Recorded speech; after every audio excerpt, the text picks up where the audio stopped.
Hey everybody, Chris here. Today we're going to go over the process we use to create our adventures. Let's get into it. Remember, if you like this video, hit the like button and subscribe for future updates.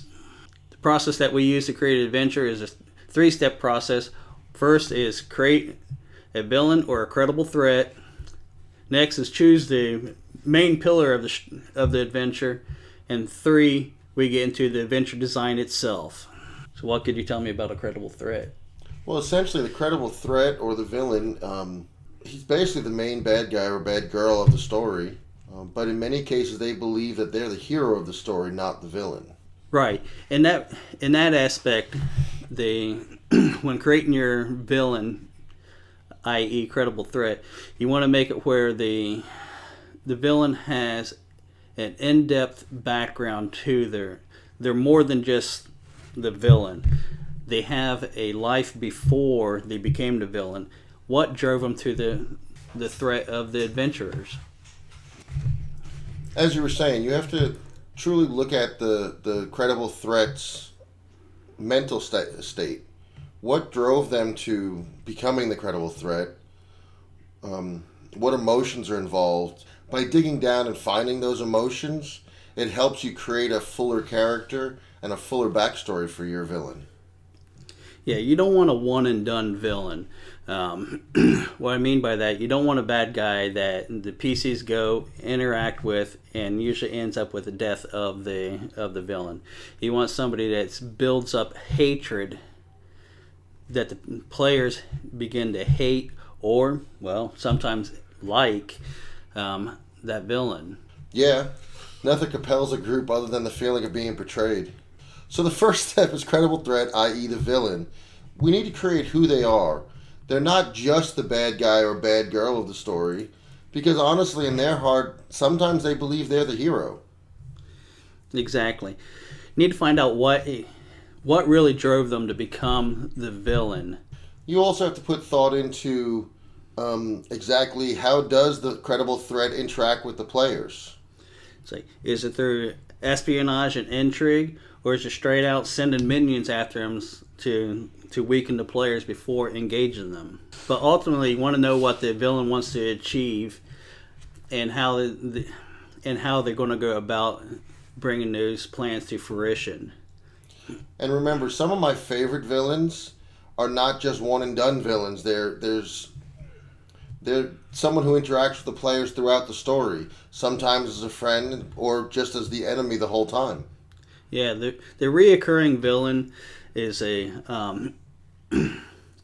plot tool for the dungeon master. So use them up. The next aspect of creating an adventure, we look into choosing a pillar, the main pillar, how the adventure is going to be structured. Mainly, is it going to be exploration, combat, or is it going to be a social event? To be honest, though, more than likely you're going to use all 3 pillars in your adventure, but you want a main pillar to keep the theme of the adventure consistent, and you're going to choose that partially based on the play styles of your players.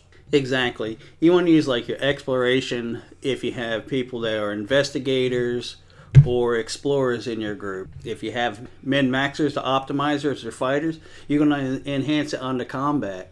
And then that leaves us with the social pillar, which is the favorite for, say, your actors and your storytellers. Usually, if you use like small bullet points that kind of focuses on each one of those pillars and focus on those at least a little bit throughout the adventure, targeting each one of your players to ensure that all your players have a good time at the table. Right. Okay, so that brings us to step 3, and that's the actual designing of the adventure itself. The first thing you're going to want to do is you're going to want to create your setup and your hook. The setup essentially is the moment where the character's backstory and the beginning of your adventure come together.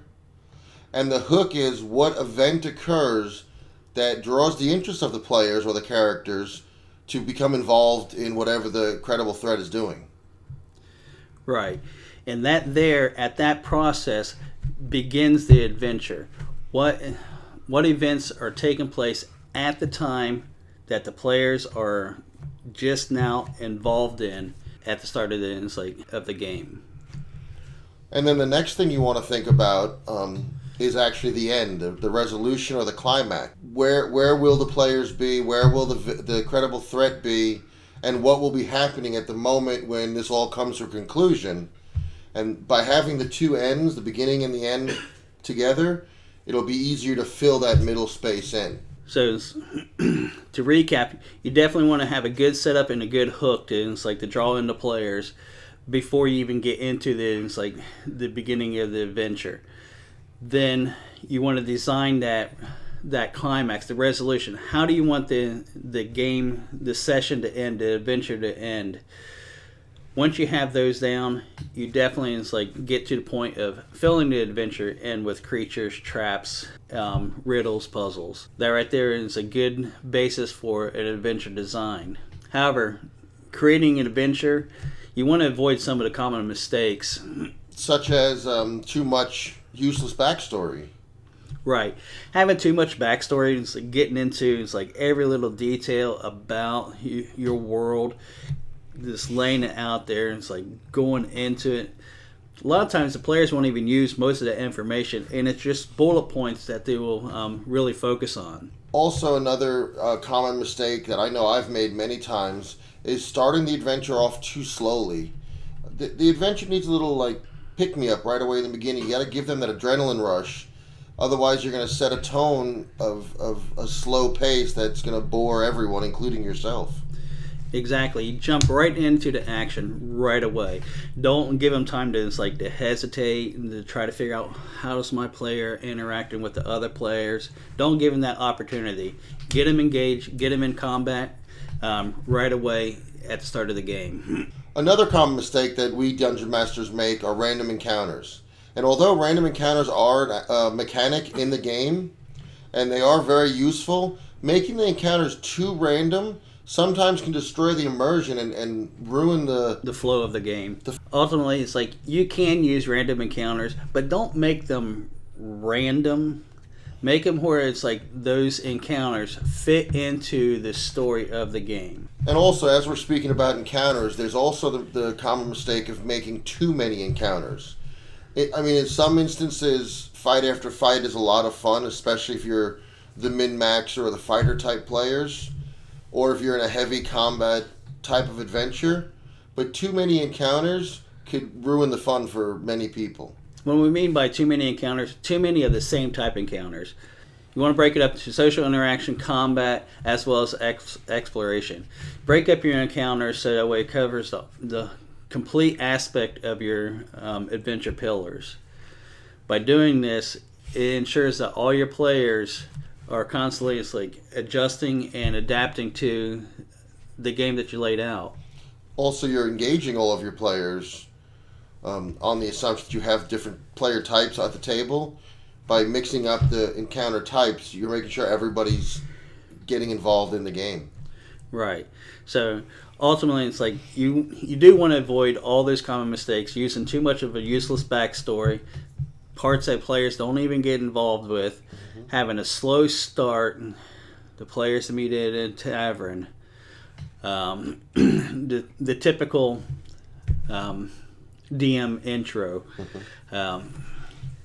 random encounters that are too random. If it's in a wilderness travel and they're out and about, then yes, it's you might want to throw in a little bit of random encounters. But ultimately, you want to keep those encounters to progress the storyline. But you don't want to have too many of one type of encounter that causes the story to kind of grind to a halt where it's not progressing if it's just one type of encounter. And remember to hit that like and subscribe buttons and that notification bell so you'll be alerted every time we upload another video. Thank you guys for watching. See you next time.